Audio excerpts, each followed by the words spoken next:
Hi everyone, आप लोग का स्वागत है एक नए वीडियो में। तो आज हम आप लोग के लिए लेके आए हैं हिस्ट्री मेजर पेपर वाले स्टूडेंट का। जो यहाँ पे देख रहे होंगे MJ7 है। MJ7 यहाँ सेशन अगर आप लोग देख रहे होंगे तो 2023 से लेकर 2027 सेशन है। ये सेमेस्टर 4 वाले स्टूडेंट का आज होने वाला है हिस्ट्री मेजर पेपर, आप लोग को देख लीजिएगा। तो आज जो हम आपके सामने जो क्वेश्चन कराने वाले हैं वह है भारतीय राष्ट्रीय कांग्रेस का के पूर्वक राजनीतिक संस्थाओं का वर्णन करना है। जो भारतीय राष्ट्रीय कांग्रेस की जो राजनीतिक जो संस्था है उसके बारे में आज हम आप लोग के बताने वाले हैं।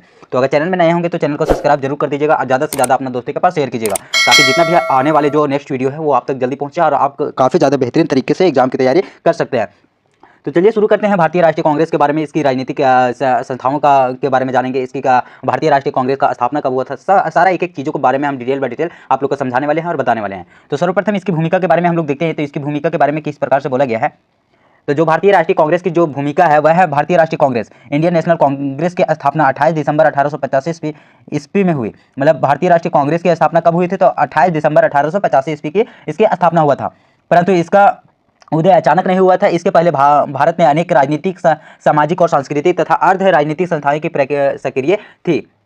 उन्होंने भारतीयों को राजनीतिक चेतना जगाने और औपचारिक शासन की आलोचना करने से संगठित सामाजिक जीवन की नींव रखने का महत्वपूर्ण भूमिका निभाई। मतलब जो ये कांग्रेस की जब स्थापना हुआ था तो इसमें मूल्य तौर पर यह बोला गया था, इसके जरिए यह कहा जा रहा था कि जो भी जिस भी प्रकार के हो, जैसे में राजनीतिक हो, सामाजिक संस्कृति हो, ये सारी चीज़ को सक्रिय बनाया गया था। और इसी के आलोचना पर औपचारिक शासन किस प्रकार से किया जाए भारत में, तो ये सारे संगठित करके एक संगठित सामाजिक जीवन का नींव रखने का प्रयास किया गया था।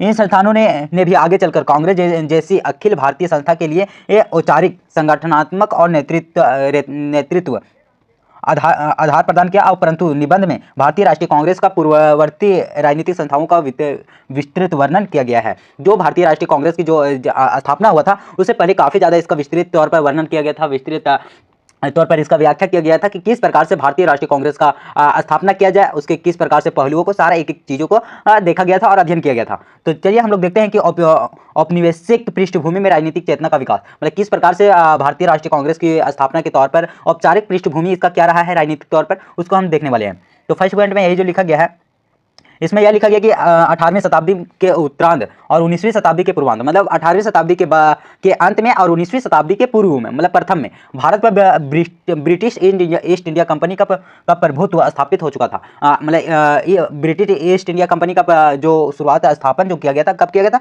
तो 18वीं शताब्दी के अंत में और 19वीं शताब्दी के शुरुआती तौर पर। अंग्रेजी शासन ने प्रशासनिक, एकांकीय और आधुनिक शिक्षा, प्रेस, संचार साधनों और न्याय की व्यवस्था को जन्म दिया। जो अंग्रेजी जो शासन था वह एकांकीकरण किया गया था, फिर आधुनिक जो शिक्षा था, प्रेस था, संचार था, ये सारे साधनों का उन्होंने लाने का प्रयास किया और उसे एक नए तौर पर जन्म देने का शुरुआती पीरियड था। यद्यपि ये व्यवस्था औपनिवेशिक शोषण को मजबूत करने के लिए फिर उन्हें इन्हीं के माध्यम से एक नया शिक्षित माध्यम वर्ग उभरा, जिसमें ब्रिटिश शासन की नीतियों की आलोचना करना शुरू किया गया। ये सारी चीज़ें जो हम आप लोग को बता रहे हैं, यही सारी चीज़ों से एक नए तौर पर एक नए ब्रिटिश शासन का नीतियों का आलोचना शुरू कर दिया गया था। अब इसमें सेकेंड पॉइंट में जो देखते हैं वह है बंगाल ब्रिटिश इंडिया सोसाइटी। जो इसका जो गठन कब किया गया था, तो 1843 ईस्वी में ब्रिटिश इंडिया कंपनी का गठन किया गया था। अब इसके बारे में देखते हैं थोड़ा सा, इसके पॉइंट के बारे में क्या बोला गया है। इसमें यह बोला गया कि Bengal British East India society की स्थापना 1843 ईस्वी में जॉन थॉमसन के सहयोग से हुआ था। मतलब बंगाल ब्रिटिश इंडिया कंपनी जो सोसाइटी जो थी उसकी स्थापना कब किया गया था, तो 1843 ईस्वी में किया गया था। और किसके सहयोग से किया गया था, तो जॉन थॉमसन के माध्यम से यह इसकी स्थापना किया गया था। इसका उद्देश्य ब्रिटिश संसद के और जनता को भारत की वास्तविक स्थिति के अवगत कराना था। जो इसकी जो मुख्य जो उद्देश्य जो था वो ब्रिटिश जो संसद थी या फिर भारतीय जो जनता थी, इसके जो वास्तविक स्थिति से किस प्रकार से अवगत किया जाए, एक दूसरे से किस प्रकार से समझा जाए, उसके बारे में इसका स्थापना किया गया था। इसकी सोसाइटी ने भारतीयों को एक विश्वास दिलाया कि संगठित प्रयासों के माध्यम से शासन में सुधार और संभव है, और इसमें राजनीतिक अतिकाओं, प्रथाओं की और जनमत निर्माण के परंपराओं का जन्म दिया। मतलब आगे चलकर कांग्रेस की कार्यशैली का आधार बनी। मतलब इसमें यह बोला गया था भारत को एक विश्वास दिलाया गया था कि यहाँ के लोगों को किस प्रकार से मतलब काम करने या फिर राजनीतिक तौर पर किस प्रकार से उससे सहयोग मिलेगा, उसको दिलाने का काम किया जा रहा था, जो कि आगे चलकर जो कांग्रेस कार्यशैली थी उसका आधार बन गई। ब्रिटिश जो बंगाल की ब्रिटिश इंडिया सोसाइटी थी उसका। इसका अगला जो थर्ड पॉइंट में हम लोग देखेंगे कि किस प्रकार से बताया गया है। इसमें है लॉर्ड हैंसन सोसाइटी और जमींदार सभा। जो लॉर्ड हैंसन जो सोसाइटी थी उसके बीच और जो जमींदार जो सभा थी उसके बीच किस प्रकार से था उसमें। तो इसका स्थापना कब किया गया था? तो 1838 ईस्वी में इसका स्थापित जमींदार सभा और बाद में लॉर्ड हॉडस सोसाइटी मुख्यतः बंगाल के जमींदारों के हितों की रक्षा के लिए बनाई गई थी। यद्यपि इनका दृष्टिकोण सीमित और वर्ग आधारित था, और फिर भी इसके संस्थाओं ने सरकार के समझ समुदाय और प्रतिनिधित्व आधारित को विकसित किया गया। मतलब इसमें यह बोला गया जो सबसे पहले जो 1838 में जो लाया गया था वो जमींदार सभा था, इसकी स्थापना किया गया था। बाद में लैंड हॉडसन के सोसाइटी का स्थापना किया गया था। इसका जो मुख्य उद्देश्य क्या था, अगर उद्देश्य की अगर हम लोग बात करेंगे तो इसका उद्देश्य मुख्य रूप से यह था कि बंगाल के जमींदारों के हित में था। मतलब किस प्रकार से बंगाल के जमींदारों को उसका सहयोग किया जाए, उसके जो आमतौर पर किस प्रकार से था उसके बारे में इसका स्थापना किया गया था। अब यहाँ पे देखते हैं तो नेक्स्ट पॉइंट में जो है फोर्थ पॉइंट में वो है ब्रिटिश इंडियन एसोसिएशन, जो 1851 में से लागू किया गया था। 1851 ईस्वी में ब्रिटिश इंडिया सोसाइटी और जमींदार सभा के विलय से ब्रिटिश इंडिया एसोसिएशन का गठन किया गया था। जो बंगाल ब्रिटिश इंडिया सोसाइटी जो थी और जो जमींदार सभा थी उसके बीच में जो विलय से जो एक नया तौर पर जो स्थापित किया गया था उसे क्या नाम था? तो उसे ब्रिटिश इंडिया एसोसिएशन जो नाम रखा गया था, इसका गठन किया गया था। यह भारत में पहली संगठित राजनीतिक संस्था मानी जाती है। जो भारत की जो पहली संगठित संस्था थी किसे माना जाता था? तो वह ब्रिटिश इंडियन एसोसिएशन जो कि भारत की पहली संगठित राजनीतिक संस्था मानी जाती है। अब इसका उद्देश्य की अगर हम लोग देखते हैं तो इसके जो प्रमुख उद्देश्य कौन कौन से थे, तो जो इसका प्रमुख उद्देश्य थी तो भारतीयों के लिए प्रशासनिक सेवाओं में अवसर, जो भारत के लोगों के प्रशासन में किस प्रकार से सेवा का अवसर दिया गया था उसके, और दूसरा में है न्यायिक सुधार, तीसरा में है कर व्यवस्था में सुधार, चौथा में है विधायी परिषदों के प्रतिनिधित्व। मतलब इसमें न्याय के तौर पर किस प्रकार से सुधार किया गया था, और कर जो जमींदारों के लिए जो कर व्यवस्था थी उसको कम करने और उसमें काफी ज्यादा सुधार का भी इसमें प्रचलन था। अब देखते हैं तो 5 नंबर पॉइंट में हम लोग देखते हैं कि किस प्रकार से दिया गया है। तो इसमें 5 नंबर जो पॉइंट में है इसमें लिखा गया कि ईस्ट इंडिया एसोसिएशन 1866 ईस्वी। जो ईस्ट इंडिया एसोसिएशन जो था इसका भी गठन कब किया गया था? तो इसका गठन किया गया था 1866 ईस्वी में। इसके स्थापना के बाद दादा भाई